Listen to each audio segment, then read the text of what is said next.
And welcome to another in our series on Operation Burning Edge, the docuseries that followed the Brighteon feature film 17 Miles. Tonight we are joined by Colonel John Mills, retired, who's had an immense impact on a number of significant national security events over the past 40 years, from the Cold War, peace dividend, war on terror, world in chaos, and the era of the great power competition. He has served multiple combat tours. He has provided service which has both been in uniform as well as senior civilian for the Department of Defense, and included service with the National Security Council at the White House across 2 administrations, God willing, a third. He has served in joint, conventional, and special operations units and as a senior staff planner on the Chairman's Joint Staff. Colonel Mills is also part of the Center for Security Policy, Committee on Present Danger China, Spectrum Consulting Group, an adjunct professor for a major university's graduate program, and founder of the National Election Integrity Association. He provides regular op-eds on my shows and others, and he's joining me here because we need to take a deep dive and look at this from a global perspective. Joining me now is Colonel John Mills. Hey, Ann, thank you so much. An honor to be on your show again. Colonel, it is great to see you. I've enjoyed our conversations in the past, and most recently we've had the opportunity to travel together down into Latin America, to Panama, to the Darien Gap, where this mass human weaponized migration is occurring at a rapid pace and on a massive scale with massive implications here in the Americas. We are, as someone who's, a student of history, but you who are a student of history, war, national security, and election integrity, you can thread the needle and help draw the conclusion that Americans need to learn very, very quickly by assembling the pieces of how war begets migration and emptying jails around the world begets difficult and unwielding political prisoners into that migration flow. But more importantly, how it's going to impact elections here in this country, in addition to a strain on our welfare system. As a student of war and somebody who's seen a lot of action, is America literally in war, or are we on the brink thereof? And if so, how many? Well, thank you, Ann. No, we are in conflict right now. Everybody is looking for bombs and missiles to land on American territory. That is a form of warfare, but there are many forms of warfare. And I think everybody needs to kind of come to a greater understanding of Chinese unrestricted warfare. And it's basically passive-aggressive behavior, no more complicated in some ways than junior high school. But that's what's going on. Is China, Russia. China is the far senior partner. Russia, Iran, Venezuela, North Korea are all attempting to collapse America. And also, of course, you have the Soros, Arabella, WEF group, but they are subordinate really at this time to China. It's all about China. And that pivot point took place, I would say, almost when Xi came on board in 2012. So we are in a state of war. Fentanyl on the streets, 10,000 Americans dead a month. I mean, if 10,000 dead Americans a month is not compelling, I frankly, I'm wasting my time and I don't know what to say. I mean, everybody watching this show knows somebody personally that has been affected by fentanyl. Fentanyl is 100% from China. 100 now made under the supervision of Chinese paramilitaries by the cartels in northern Mexico, distributed across into America to collapse American society. Ladies and gentlemen, this is war, but there's many other forms of war. The forced mass migration. This is a form of warfare. Mm-hmm. All of these things, really put it in historical context. And Americans, we need to get better at history here, because a lot of us, we can't remember what happened last week, much less 40, 70, 100 years ago. We got to get better at this. This is spring of 1939 now. The World War II, often it's looked at September 39 when Germany invaded Poland. No. You actually can go back to 1932 when Japan invaded Manchuria. But ladies and gentlemen, we are very close to direct kinetic war. Everything's a proxy. The Ukraine war is a proxy war. The Middle East conflict is a proxy war. Everything, the mass migration, the open southern border, it's all proxy. And yes, we have somebody in the White House who I don't think at this point in time there's so much courtroom level evidence held by the FBI and the IRS on this occupant of the White House that, yeah, they were, and maybe even to this day are taking money and then playing dumb on the topic. So Right. Other than that, everything's going great, Ann. Well, we're still here, we're still smiling, and we're grinning and bearing through it. But we are being challenged on multiple fronts right now, and some are by our own volition, and others we're being drug into. And I'm talking about war inside this country, but also war that has been predominantly always outside this country. Colonel McGregor, you might want to be giving that promotion, I don't know. Colonel McGregor was recently on Tucker Carlson, and this episode got millions and millions of views. And he was talking about the military readiness of the United States.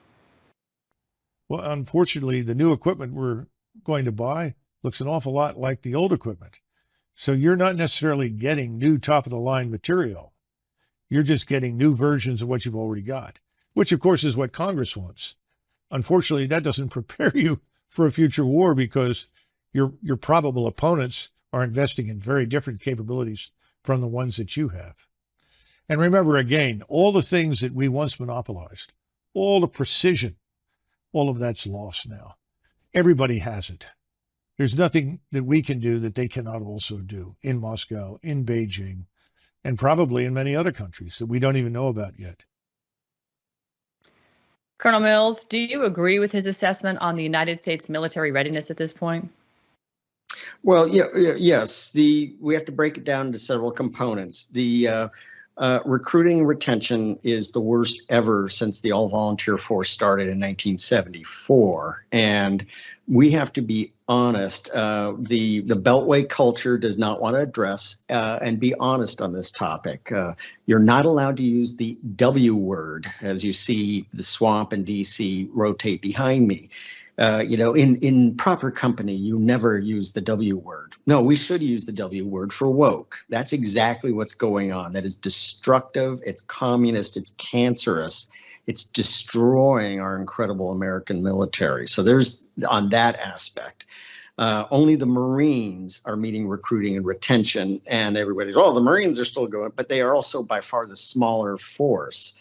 And I think there's many examples of the W word really, really affecting the Marine Corps also. So weapons. I think well stated, the challenge is we need a spectrum of capabilities, not just aircraft carriers. We need all forms. I don't think Ukraine is exactly a good model for the rest of what's going on. It's become a very, very violent and bloody stalemate. Recently, Russia has shown some minor tactical advances on the ground, but it's essentially a stalemate. But a lot of the American weapons have actually worked very well. The Patriot has shot down a much older version Patriot has shot down multiple times the vaunted Kinzhal hypersonic. And I am absolutely nonpartisan, agnostic, absolute. Not taking sides in the Ukraine conflict. So I'm going to call balls and strikes fairly. An older Patriot system has shot down the Kinzhal multiple times. The Ukrainians have very effectively used drones to strike Russian aircraft on the tarmac at Russian bases and in flight. They've knocked down a number of the AWACS style aircraft. The Ukrainians have used simple drone boats. Now, I'm pretty sure the British SAS and SBS have been helping them out on this, but they've essentially devastated the Russian fleet. Now, these dynamics have been cause for concern and pause because they have success. Now, one thing very interesting, I thought was very interesting, we gave the Ukrainians a number of DJI-like small drones. Mm-hmm. Guess what? They didn't really work. And why is that? Very interesting. Now, maybe because they're manufactured in China? Exactly. Well, we have China's this partners with program. Russia. Yeah, we have this program called the Blue UAS program to recreate the production of small drones in America. Little problem with that. I've actually had a chance to look into this a lot. Every one of those, the proper term that these companies should be saying is assembled in America. They are not being applying robust due diligence on the heritage of the piece part componentry. Because I look at these Blue UAS drones, I go, this looks like almost exactly like a DJI drone. Where did all these parts come from? Don't know. Wasn't a contract requirement to determine that. Okay, I think so the Ukrainians found them expensive, clunky, and unreliable. So what did the Ukrainians do? This is, I think, so telling. Guess where they turned around and bought the small drones they're using to knock out Russian tanks? DJI of China. Okay. So who is selling to both sides? China is selling to Russia and they're selling to the Ukrainians. I think that's pretty evil. I'm actually surprised to hear that, considering they've just basically signed a similar sort of Bretton Woods style agreement, right? To have exchanges of trade in each other's currency in reciprocation for security. That seems pretty double standard and underhanded. I don't know how well that's going to work out for BRICS stability. Well, they would gobble. When China looks at Russia, they think of only one thing: lunch. They look at Russia as an opportunity to expand. They see a grossly declining birth rate, high levels of alcoholism, a large swaths of territory that they could use very well to grow food. So it is an evil relationship where now early in the conflict, Russia asked DJI to turn off the network, so these drones could not be flown. China and DJI did that. Not this time. Very interesting. We have to figure out more what's going on here. Not saying that we haven't played both sides, but this is very interesting. Okay, so what we've seen now in terms of mass weaponized migration, this war that has gone on now and persisted, and it goes back to the Maidan Revolution, a la CIA and Victoria Nuland. The world has watched the mass migration exiting Ukraine because of the circumstances under which their country has now been turned into, right? It's merely just a military industrial complex laundromat to facilitate mass monetization of the people in charge. And the people of Ukraine are expendable. In fact, the Russians are probably equally expendable at this point, considering how much energy and money is being put into fighting this so-called war.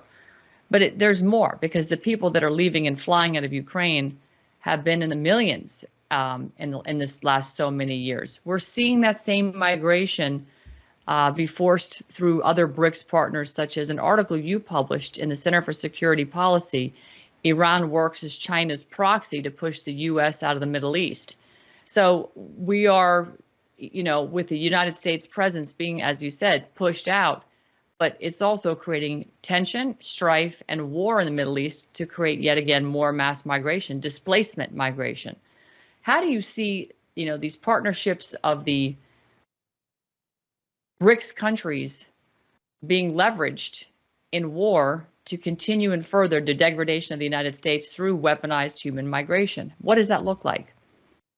Well, it looks exactly like the tidal wave that is collapsing Europe right now. This is China. This is WEF. These are globalists that are enabling misery and suffering all over the world by stoking this mass migration. This is absolutely intentional by the do-gooders who think that this is somehow going to help humanity.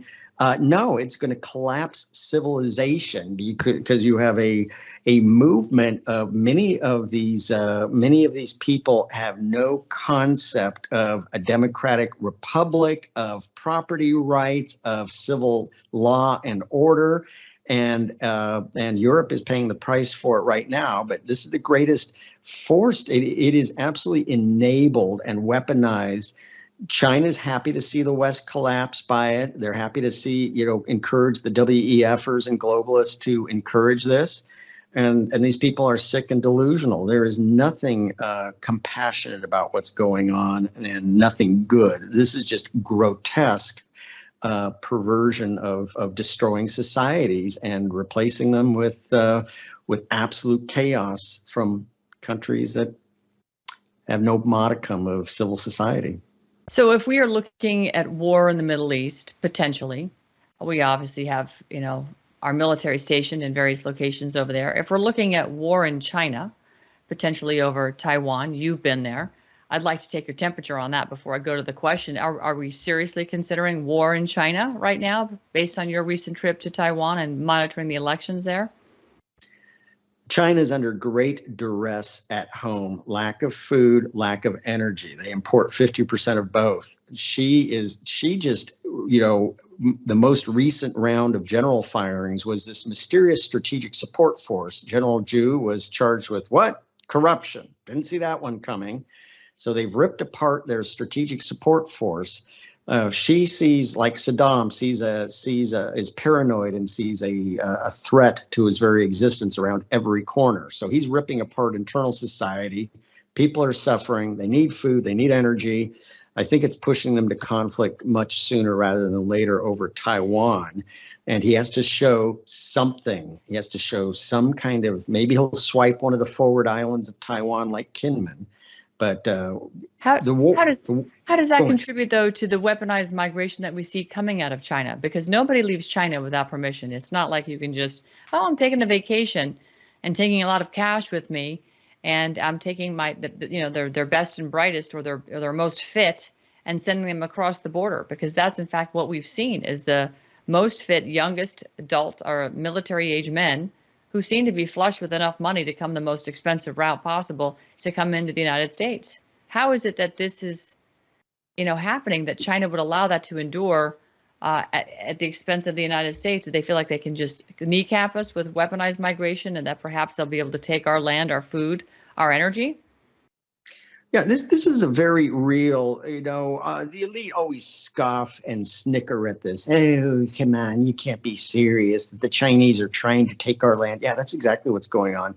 One of the reasons for forcing out the young, fit males is they're the most likely who can survive when there's lack of food and resources at home. Push them out in a forced diaspora to occupy other lands as a vanguard of colonization.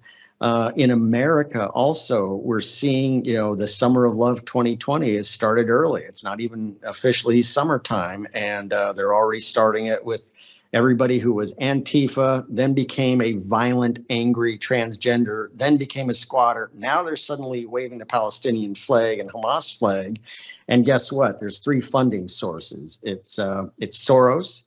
It's the traditional red-green thread of extremism, and it's also China and the Chinese special operators skimming the money from lawful cannabis, from massage parlors, from casinos, and using that to fund the violence that's already begun on our college campuses and is spreading like wildfire. It's really quite extraordinary, the color revolution that is being manufactured in our country and funded by foreign entities.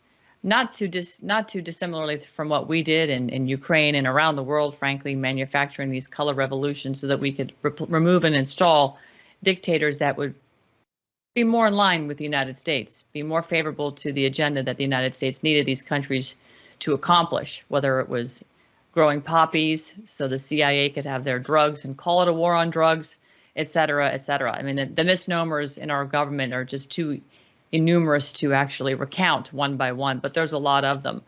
We're looking at more war, obviously, besides what's happening inside our borders, besides the Middle East, besides what's happening in China.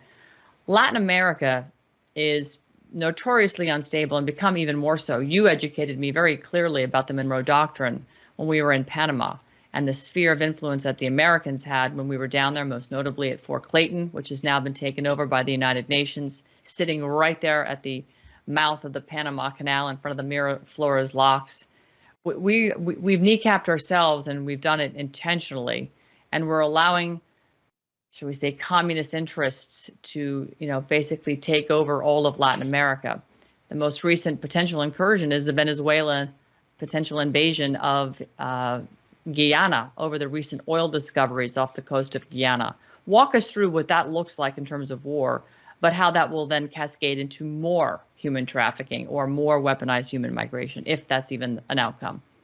Oh, it's definitely an outcome. We're seeing, I've counted in past 14 major regional conflicts ongoing or that are so flammable could ignite in seconds. It's in Central and South America. Obviously, it's Venezuela and Guyana. It's also Panama, which has become almost a colony of the WEF and China, primarily because of failures U.S. State Department to show any interest in the area. Now, and I want to with Ukraine, which is tied into this, I always point out, and I was inside the wire and firsthand saw this. The Obama-Biden team couldn't have cared less about Ukraine after the Russian invasion. Yeah, they didn't like it, but you know what? I was there. I was in a lot of these meetings. They couldn't care less until a light bulb came on and said, wow, Haiti just doesn't scale when it comes to money laundering. It's this thing you called Ukraine, and there's so much organized crime activity over here already. This is a great opportunity. Now they were interested in Ukraine suddenly. But now you notice we appointed an inspector general to Ukraine to start overseeing fraud, waste, and abuse and bringing charges. And then suddenly Haiti collapses again. I'm very serious about this. This is not, I'm not trying to be funny. This is, the international money launderers go, oh, okay, we're going to start seeing some oversight. Let's go back to Haiti. And suddenly Haiti recollapses violently. And that's right, a very short boat ride to the Bahamas, very short. So you're seeing, just the absolute total horrible situation in Haiti migrating north.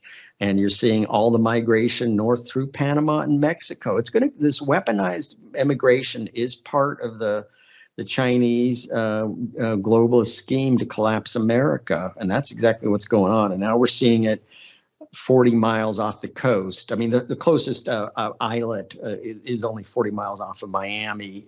Nassau is 90 miles. But we just saw a murder in the Bahamas. I think there was Chinese fingerprints on this murder of a member of parliament who was part of the opposition conservative party who's been vocal about China. I don't think that was a coincidence. He was gunned down. Well, Michael, Jan and I were just recently in the Bahamas with Misako Ganaha, famed Japanese correspondent, and we took a deep dive and a look at what's going on in the main island in Nassau. And not only is the United States moving and building a monstrosity of an embassy, but the Chinese also are equally well represented in the Bahamas. And, they have a not so secret military base up in Freeport. And, the evidence of Haitians in terms of migration is there. But when we were there, we didn't see an abundance of Haitians. Why? Because they have just basically dispersed into the communities and sort of just assimilated themselves. But there are preparations, from what we can tell, underway to start to move them in this direction. There's two schools of thoughts on this, John.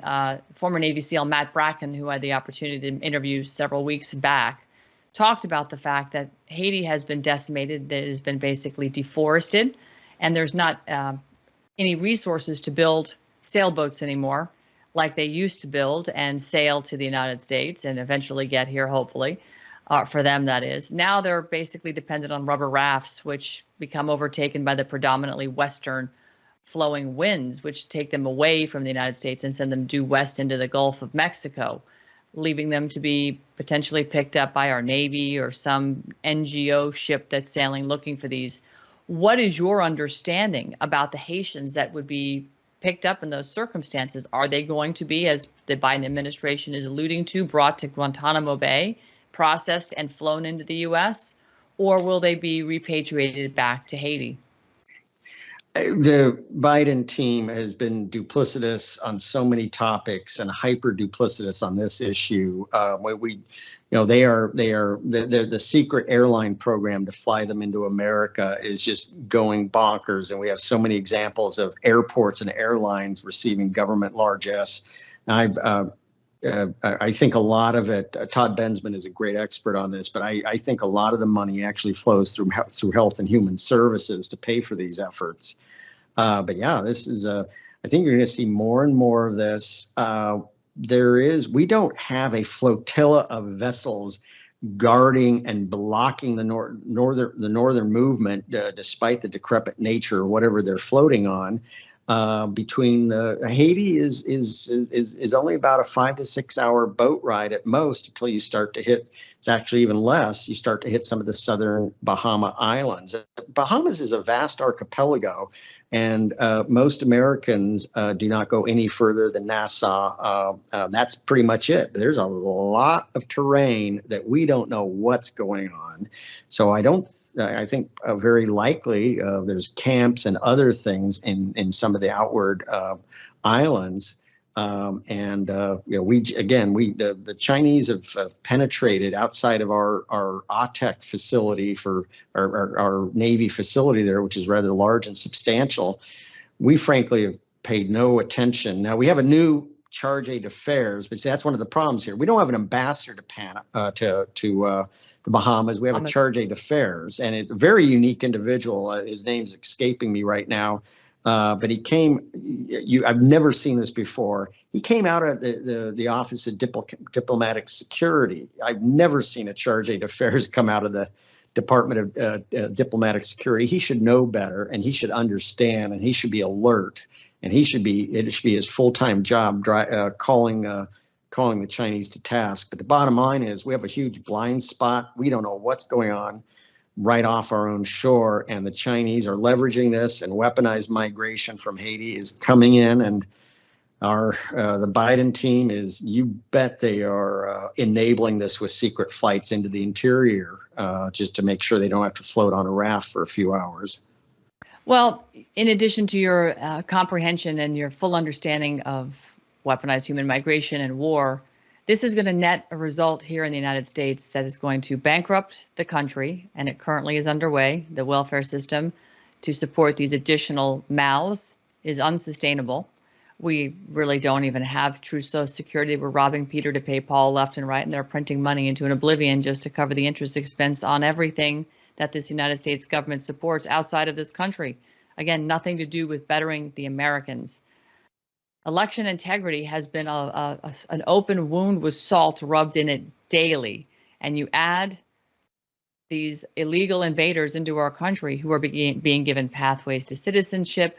If they want to serve in the military, if they want to, become law enforcement, they're being given driver's licenses, which is, incongruous when you consider they're not here legally, and now they're going to be plopped into the motor voter laws and giving them an opportunity to vote. We're also seeing states pass the fact that illegal aliens can now vote in local and state elections. And that only is going to go in one direction. Eventually, it will be condoned as federal. How is that going to impact our country? What does our country look like? And how do we fix that? So if we don't like the outcome? Well, the Biden team is willfully helping to collapse America because that's the only way they can win an election. I think we're awfully concerned, and I think we should be, with a drop-off ballots and untrusted ballots.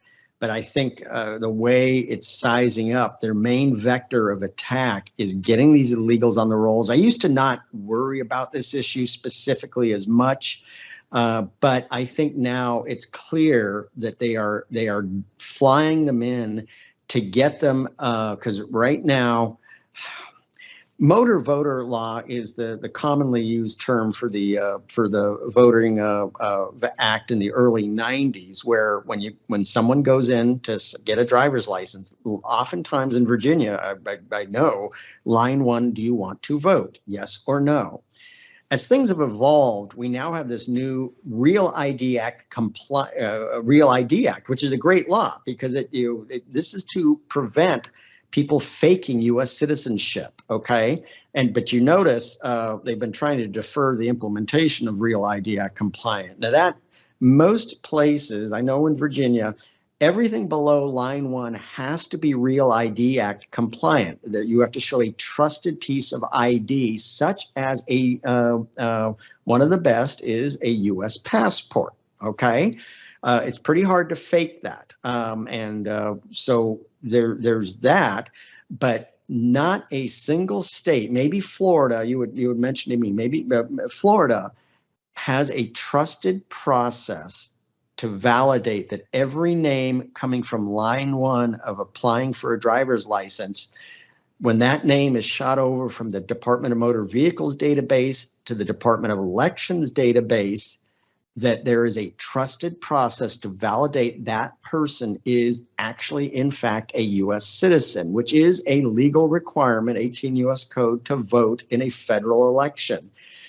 State level is a different thing. That's a different thing, and I'm not happy about that, but that's a separate issue.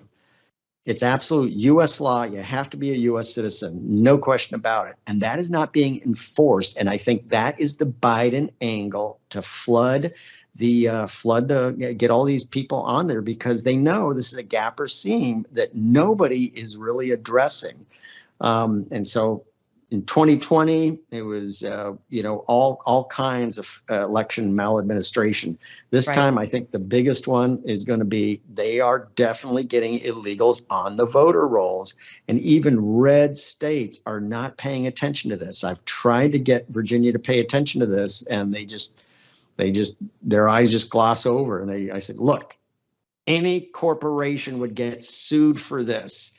There has to be a validation process where we can ensure that name, okay, it's federal law. You can sign up to vote, but it's also federal law. That name has to be a valid U.S. citizen. Nobody that I know of has a trusted process to validate those names coming over from DMV to Department of Elections are in fact Real ID Act compliant U.S. citizens. They are playing this gap and seam. I think that's developing to be the major threat vector to election integrity in 2024. Would you classify the fact that you have illegals being allowed to vote as a civil rights violation? I think that's a great approach here. And I wrote a number of point papers starting in very early 2020 about this topic. And I was asked, they were presented to the attorney, Big Bill, the attorney general at the time. I can't remember that guy's Bill Barr. name. Yeah, Bill Barr. Who now has come back out and said he's endorsing Trump. Good on him, but he fumbled the ball. Full circle. Full circle. I'm willing to. We got to win with a coalition here, and nobody's holy and pure in this world. But that was one thing. DOJ, but DOJ is a quagmire. I mean, it's one of the worst parts of the swamp. Couldn't get anybody in DOJ to pay attention. This is a civil rights issue. Now, under the 1964 Civil Rights Act, they were using this to make sure blacks couldn't vote. Guess what? Blacks and everybody is being discriminated against again. Wow. If that doesn't grip you, if you are somebody who has fought for your civil rights, if you're old enough to remember that fight and be a part of it and witness the fact that today your civil rights are being disenfranchised by illegals who are getting the opportunity to vote in your state and local elections. John, they say politics is downstream from culture, but I say DC is downstream from local politics. And as General Flynn has always said, local action has a national impact. So if we're giving these illegals the ability to vote in a number of states in local and state elections, can you extrapolate for me what that's going to look like for the behemoths in Washington, D.C. at some point in the not too distant future? Well, this is a gross mindset of secular humanists that couldn't care less about this Constitution, this thing called the Republic of the United States. They just, that's that thing, that Constitution's in the past. We're in the current. Who cares about that?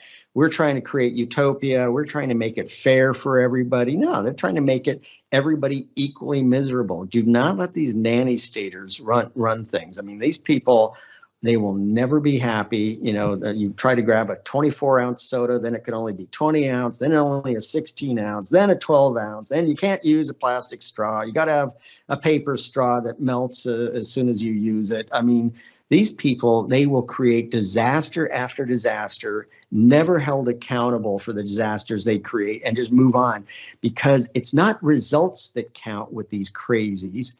It's the thought that counts. This is why they gave Obama, 30 seconds into his term, they gave him a Nobel Prize. I mean, what did you give him a Nobel Prize for? Well, it's because he's what he's going to do. Never before have we seen that happen. Nobel is rolling. Yeah, we're going to give the Super Bowl trophy because we know that team is going to win. This is insanity. This is where we are. So we have a cleanup to do. And, there's been a lot of bright minds have talked about how do we, sort of start to dismantle this apparatus. You've got the United Nations, from which we're members. You've got the non-governmental organizations like IOM and HIAS and Catholic Charities and UNHCR and others that are out there facilitating the weaponized human migration. You have the cartels that are collaborating with these NGOs and our own government, for that matter, on bringing in these illegals so that they can be stored and monetized like chattel in these NGOs, migrant holding facilities that are making billions of dollars a month. As military strategists, the cartels are a big leg up to get people from point A to point B. Would it be a good idea for us to wage a special operations campaign south of the border and disassemble the cartels, not too dissimilarly than what Trump did with ISIS within his first, several months of his presidency? Well, yeah, I absolutely. I'm all for this, but it has to be very, very thoughtful, thought through, and we must have because this could spin out of control or be weaponized against us. But we have to declare the cartels as terrorist organizations. We have to declare anybody who's providing fentanyl as a terrorist organization.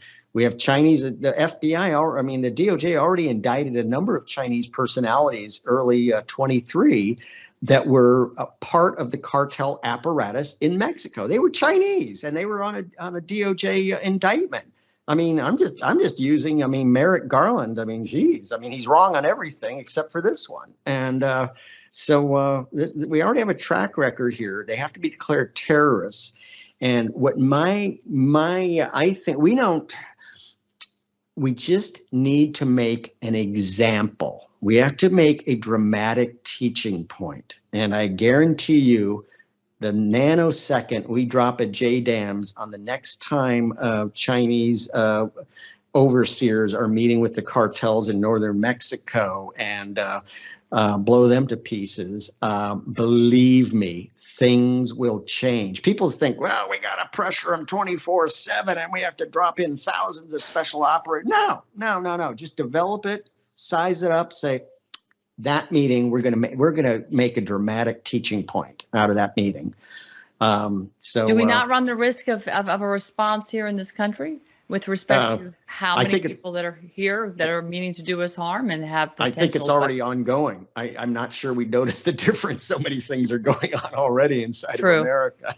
So we have to establish escalation dominance and say, oh, you guys are knocking over the hot dog stands at Columbia University. Yeah, we just blew up 50 people in a meeting talking about getting fentanyl into America. Yeah, try and match that one. So escalation dominance, that's the game here. Should we have any concerns that they do have some tricks in their bag for their own escalation dominance here in the United States, i.e. cyber attacks or dirty bombs or suicide vests? You notice that FBI Director Wray, DHS Director Easterly, and General Hawk of NSA Cyber Command have been bouncing off the wall since January on Volt Typhoon. I pointed out Volt Typhoon May of last year.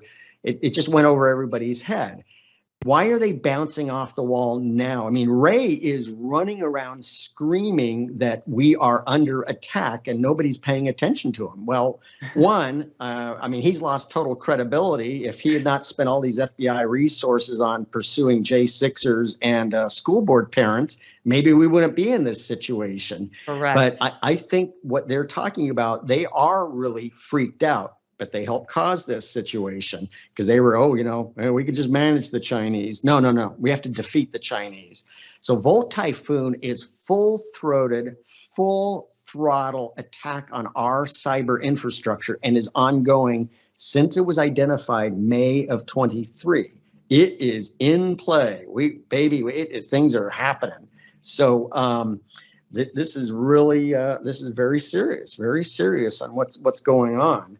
So how is our country supposed to respond if we literally lose power or banking and we have a nation full of illegals here that are dependent on those electronic deep EBT cards that, you know, get refilled every month to the tune of 2,200 or greater, depending on where they live?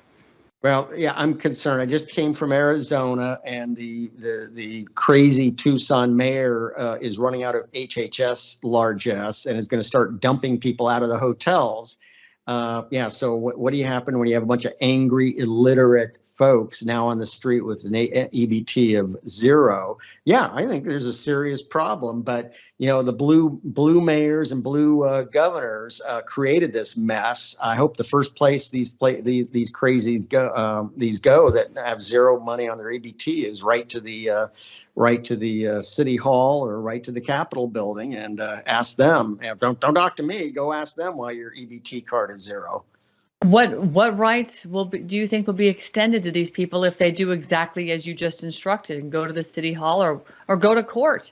Will they be extended some sort of rights that would say, yeah, we support the fact you should be housed and clothed and be provided, you know, financial support? Yeah, this is just, we have to fight back with any tool we have because this is the craziness of the globalists. Would it be mass deportation? Would it be local? Absolutely, mass deportation and the polling. You know, legacy media continues to talk like, oh, this is a compassion issue. No, there's nothing compassionate about this. It is absolute brutal human trafficking with multiple deaths, rapes, and murders. And there is nothing compassionate about this. This is insanity. We need to call their bluff. And once these rioters start breaking down the doors of City Hall, they might start acting a little bit differently, just like the crazies up in New York City, New York State. We're going, oh, you know, no matter what. They need to deal with the rioters just like they're doing in Florida and in Texas and in other places. Yes, and the polling is overwhelming. Americans, by and large, support mass deportations. And again, people are, oh my gosh, you're going to have to round these people up. No, you make an example out of a few, just like dealing with the cartels in northern Mexico. You don't have to get everybody. Make a teachable point, a life lesson, and they will self-deport. I guarantee it. Everybody think, oh, you have to round up all these. No, you don't. You know, they will get it and they'll go, wow, if I get out now, it's going to be a lot better than being one of those that gets rounded up. I'm going to self-deport.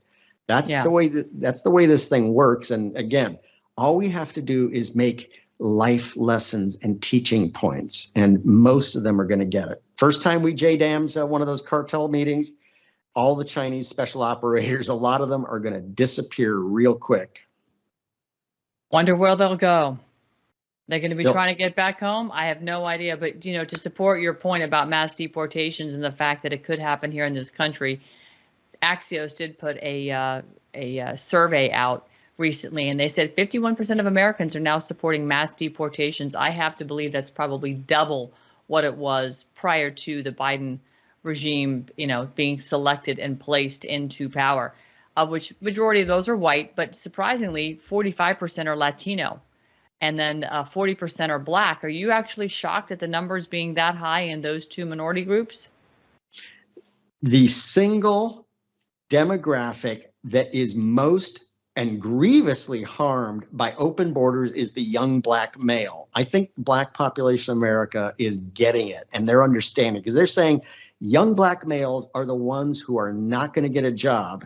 that are not going to get, they're not even getting social services because we have to give it to those poor people coming across the border. In Chicago, poor blacks are going, hold on a second here. We're everything's getting taken away from us. So, and Latinos are a very, very strong work ethic and family ethic, and they're going, our children are the ones most likely to be targeted by the illegal gangs coming across the border. So they have skin in the game and they understand what's going on. So these numbers are only going to go up because they are the ones. So it's a lot of this is just your latte sipping white elite with no children who wants to pontificate at the corner Starbucks about utopia, and all they do is create disaster. Yeah. I think maybe it comes from a good place in their heart, but they don't think through the domino effect of their actions and their policies that they just conjure up because it makes them feel good about themselves. And they don't recognize they're not doing what's best for their country. And it becomes a burden. And the next thing you know, you're not feeling so great after all. I do find a lot of encouragement in the fact that this crisis has, gotten out of control to the point that there's a silver lining that people can see underneath that dark thunderstorm. And that it's people are waking up and they're recognizing the demographics that we are importing into this country are the demographics here that are getting greatly harmed by this mass weaponized human migration into the great United States of America. I'd like for you to, in the last few minutes, John, to sort of lead us into how we can get our arms around this. Where is the hope in all of this? And will we survive what's coming? Because I think it is going to be a long, hot summer of love. And as you said, it's already started. Yeah, thank you, Ann. Well, I think there is hope. And I think, ladies and gentlemen, we have no place to go. This is it. There is no other place to go. We have to win. There is no plan B. But I think the blue to red migration is in many ways a good thing. It has devastated places like Colorado and Arizona, but people are seeing the collapse. So I think there is hope. I think everyone needs to do what they can right where they live to fight this craziness and this cancer of, oh, we have to be compassionate. Well, yeah, actually being compassionate, that's a great thing. This is not compassion. And I utterly reject that this is compassion. This is brutality. This is violence. This is not civil society. So we have to stand strong right where we live. Going from a blue to a red state might be a good idea for some of those who feel overwhelmed or outnumbered. But 2024 election is critical. We have to turn out in large numbers. We have to demand accountability, citizen grand jury to ensure election integrity. And we have to demand that our those names coming over from motor voter are lawful U.S. citizens. But we are in war. People keep on saying when war starts. No, this is war. We're experiencing war right now. War has many shapes and forms. These are satanic forces from globalists. But again, China is really the dominant player. It's China, the No Limits Agreement to topple America, the globalists, the WEFers, the elite. And we have to call them out whenever possible, stand our ground, and show an absolute iron steel resolve for victory, because we don't have any other choice. No, John, we don't have another choice. This is the hill to die on. This is the country that was founded on immigrants. And they didn't call themselves necessarily immigrants. They called themselves settlers. So I think that's quite an interesting point. And we were here to settle and to make this country something that, God had provided as a second covenant nation. And we were rejecting tyranny 250 years ago. And now we are importing people who come from countries and ideologies where tyranny has always reigned. And these people don't even understand what it is to be free. And their first act is to break the law of the great United States of America. So to what do we owe them, right? We need to be asking those questions. We should be really focusing on to what do we owe ourselves and our countrymen, that make this country great. And as people want to be here, they need to come through the front door and do it lawfully. And certainly our own government should not be aiding and abetting the criminal behavior of people who are coming here that don't mean us the best of intentions.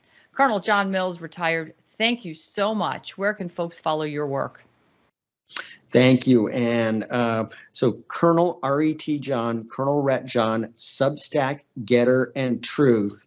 Books are available. This is War Against the Deep State, and the nation will follow. Signed copies on my store. Use code ANN, and you can go there or just go to Amazon for unsigned copies.